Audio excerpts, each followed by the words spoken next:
Yeah, I have one panel with Steve Bloom and maybe Chris Sabat and the voice actor for Dante, Devil May Cry 3 and 4. I may also go to the charity auction, but other than that, that's all I gotta do today. So yeah, let's have some fun on the last day of the fucking con. These are the highlights of the voice acting in video games panel that had Steve Bloom, Chris Sabat, and Ruben Langston, who played Dante in Devil May Cry. Enjoy. What? Yes, all of you. Okay, I wanted Steve to tell us about the tattoo on the inside of his arm. Has nothing to do with gaming. I know, but you should tell us anyway. Cowboy Bebop, the last thing that Spike says before it bang. in the end is spoiler. So that is that. And I just ripped it from YouTube, stuck it in Pro Tools, brought it to my tattoo. That's amazing. Wow. So I'm flying the flag along with you guys. Thank you for answering a non-video game question for me. Okay. Eventually, you're going to have to, like, at some point, you're going to have like a link or something, or some sort of augmented reality, something or other, where you can take a picture of it, and then, or if you hold a camera over it, actually plays that. Yeah, put the QR code. Yeah, put the QR code. Hit the QR code. Yeah, there's a friend of mine who does that kind of technology now, and she said that she could actually create some sort of chip that I could put in there. Yeah. Wow, that's I awesome. want that. Wait, a chip in your arm? Yeah. Or just a chip in the phone? A chip in the arm. This is gonna bleed after a while. This is gonna look like a big blob. Once I'm like 70 years old, it's probably so it's not gonna read. I mean, even if there was a reader that could do it, it'd probably come out like a drum beat or something. It's not, the guy did it by hand, so it's not gonna be. Good God. But maybe the chip, I would do that. Yeah, either that or just something where if you hover your camera over it, it'll play it. It'll find it on the web and play that on. Or go to your website. Yeah. That works. I'll put a barcode on there.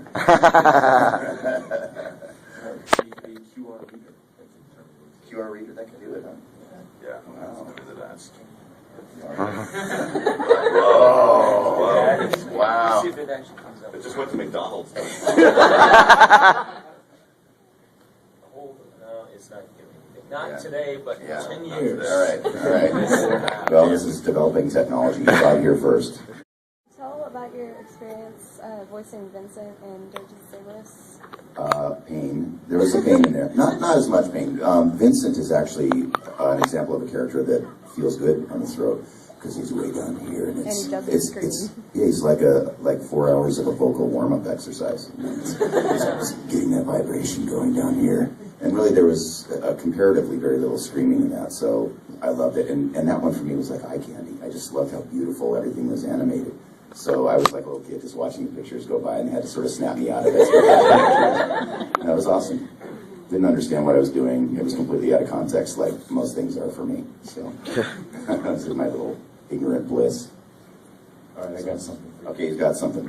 Here it comes. Get a little visual in here. This is actually, I don't know, somebody did, I found this on the internet. Somebody did this, and it's brilliant. That's right! We can't see. Yeah! So it's just like, I knew I'd win. All right. Challenge me after some practice. You all right, there? Okay. Get serious. So I'm just going to fast forward towards the end here, because it's like 2 minutes. But it gets interesting here.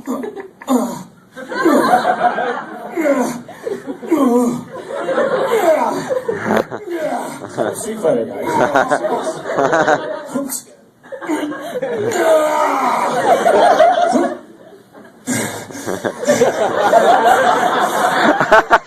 I was careless. Okay. This will hurt. Poo Glenson. That's a monkey kind kick. This one's all yours. So there you go.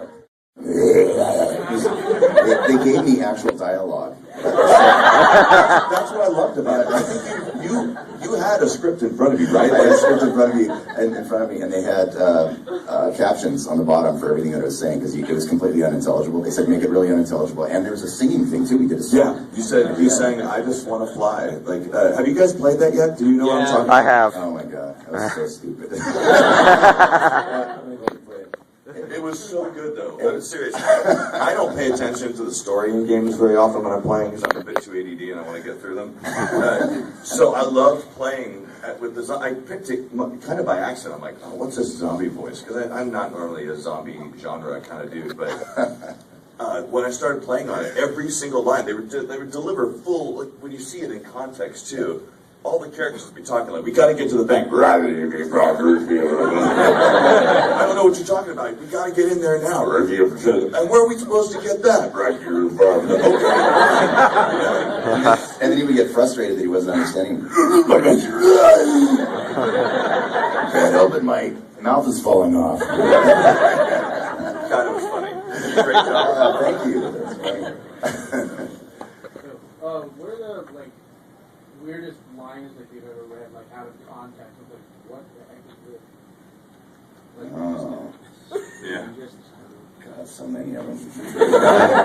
I took pictures of some in the script so that I would remember. You guys go ahead and answer. I'm gonna look it up. I think I have it with me. I don't know. Let's see. Let's see. Oh, one of my favorite lines that I've seen in a script lately. We were working on the Dragon Age animated feature, and the script said, "Going in for the kill, smirk." And so I took that and I went home that evening after the session and I made a record cover that had a helm on the front of it, and it tried to make it look like it was something you'd buy at Kmart back in the early '80s, and it just said the character's name is Knight Commander. Literally, his name is Knight Commander. So I made the album cover. It's called Knight Commander, Night Commander. In for the kill, smirk. Maybe find it on Mike McFarlane's page somewhere. This is so rad. I don't have those with me, but I did a session the other day, and we were just calling out the different kinds of weapons and things, and there was a thing that said flamer thrower. And I was this really gnarly military kind of character, and so I'm doing all these things. Grenade! Flamer thrower! He said, "What did you just do?" And I said, "Well, it says flamer thrower." "Oh, that's supposed to be flamethrower." Sorry, that was a typo. My bad, sorry. Hentai. Love you. What changes in your own voice and your own vocal abilities have you noticed since the start of your career to now? Puberty.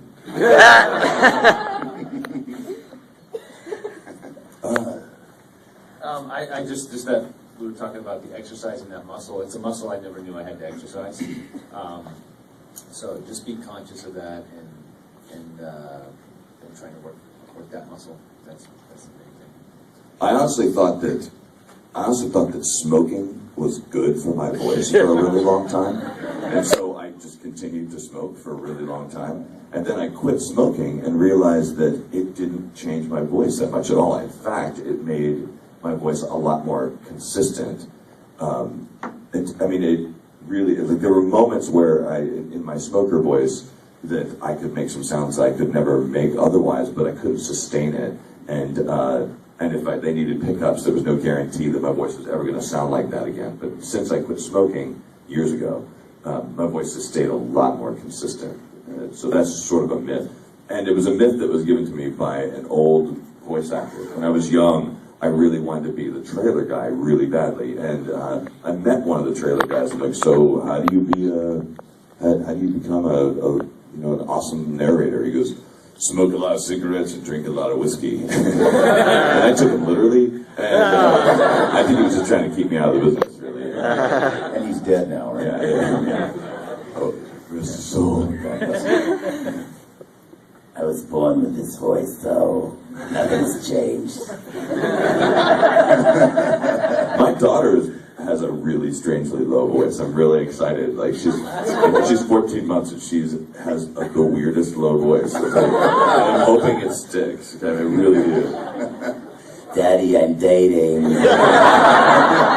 I want you to meet my new boyfriend. Yep, I can see that happening. I'll pick the next. Okay, this one is for Steve and Chris. For Steve, who do you think would win a fighting battle between Ken and Vincent and first Chris?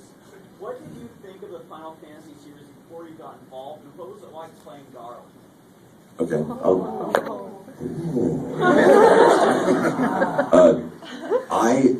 I had a lot of reverence for the Final Fantasy series. I'll be honest, it confused the crap out of me. I wanted to play it, but I didn't know which iteration I should start with.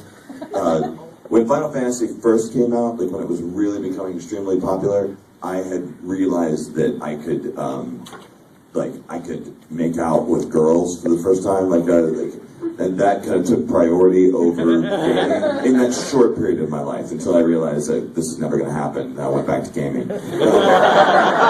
So I missed out on some of the early Final Fantasy games. And when it was time to actually play them again, I was really confused as to which one I should start with. I mean, wait a minute, Final Fantasy 10 comes before 8, or a 10.2 becomes after 13.3. But I was getting the role of Garland in Final Fantasy was a total surprise. I never auditioned for it. I just got a random call one day and said they wanted to use me as the voice, and they were going to fly me in from Dallas to do it. And the reason I got cast for that is because in the Japanese version of Final Fantasy, the voice actor who plays that role is Alex Louis, the guy who plays Alex Louis Armstrong. And since I play Alex Louis Armstrong in the States, this guy is a huge Full Metal fan, and so he just wanted to cast the same dude. It was totally fun, and the sessions, were you involved in any of the Final Fantasy Dissidia recordings at all?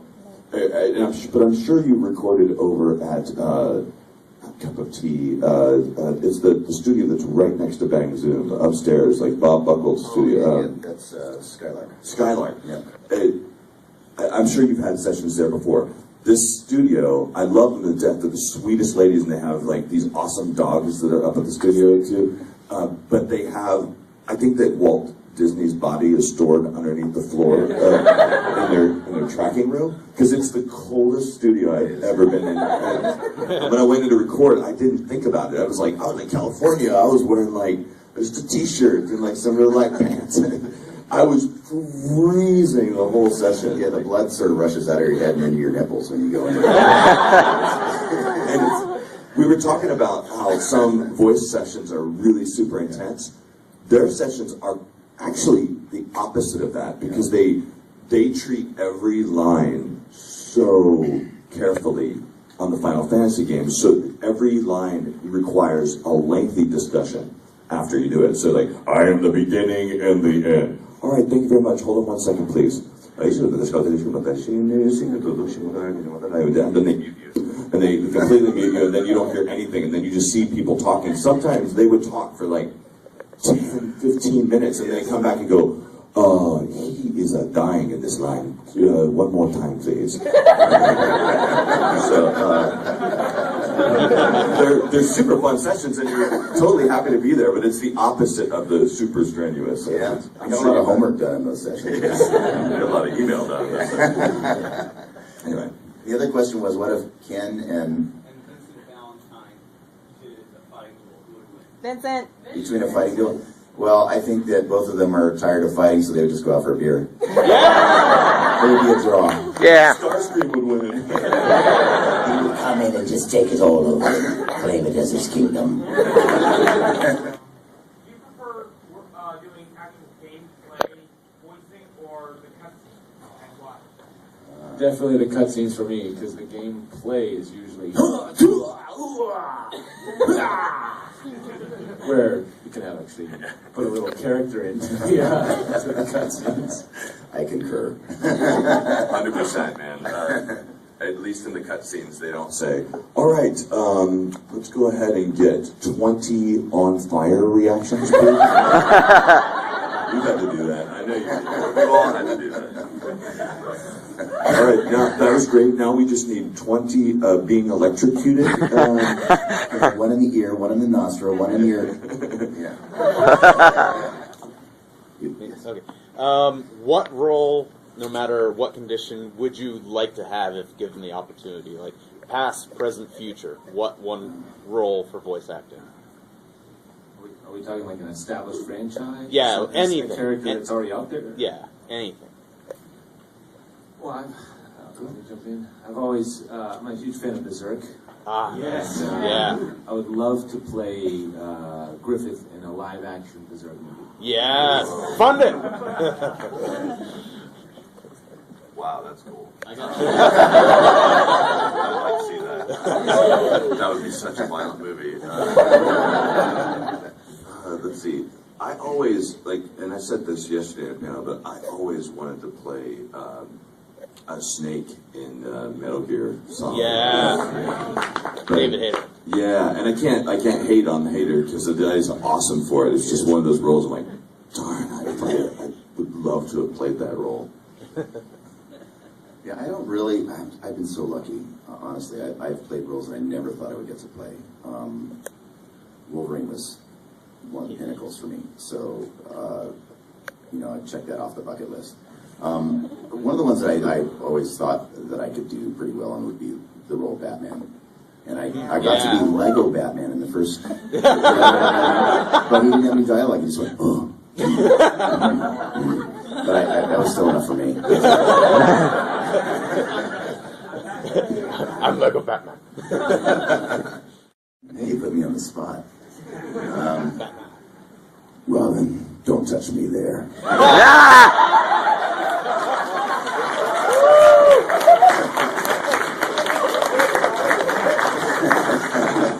Holy rape, Batman! Wrong bat button.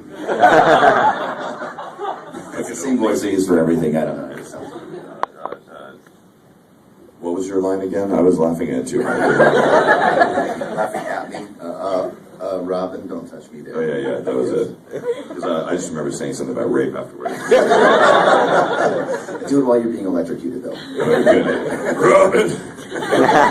Robin, don't touch me there!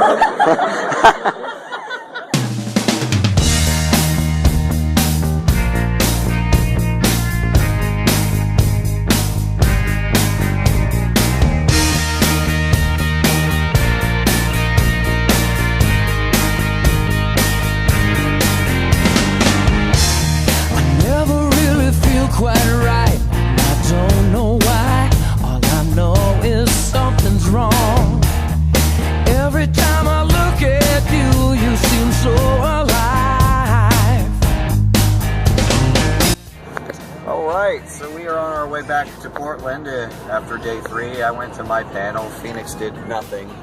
I did quite a bit actually. Today? Today? No. Yeah, today. No, I had my panel. No. But yeah, we're on our way back to Portland. It is approximately, 3 o'clock? 2, 3 o'clock now, right? Something like that. Yeah, so we should be back about 6. Or, well, we're going to hit rush hour, so no. But yeah, just thought I'd do my ending video. I had a lot of fun. I really want to go back next year, as long as I have a job, because I pretty much made myself completely broke. Take this, we're gonna die! Okay. He just changed lanes, and I just about had a small stroke. But anyway, yeah, that was SakuraCon 2012. I hope you guys enjoyed my videos. But yeah, you have anything to say, Phoenix? I don't like traffic lights! Jesus Christ! I'd like to thank everyone for watching my SakuraCon 2012 videos. I'd like to apologize for the horrendously long time it took me to get all of them uploaded. It's been almost a year, and I'm just now getting the last part uploaded. I'm sorry. I'm a horrible procrastinator. I would like to take this opportunity at the end of the last part of this video series to announce that I am going to SakuraCon 2013, so expect more videos from that. And I have 2 cameras now, so there will be even more video action. And there'll be more of Phoenix, because he's going again too, and we also have at least 2 more people going with us this time. So there'll be more people, so expect more SakuraCon videos coming here in April, because it's at the end of March this year. I just wanted to thank everybody for taking the time to watch all these videos, because I enjoyed making them, I enjoyed going, I enjoyed doing what I did, honestly, SakuraCon 2012 was probably the most fun I've had in a really, really, really long time.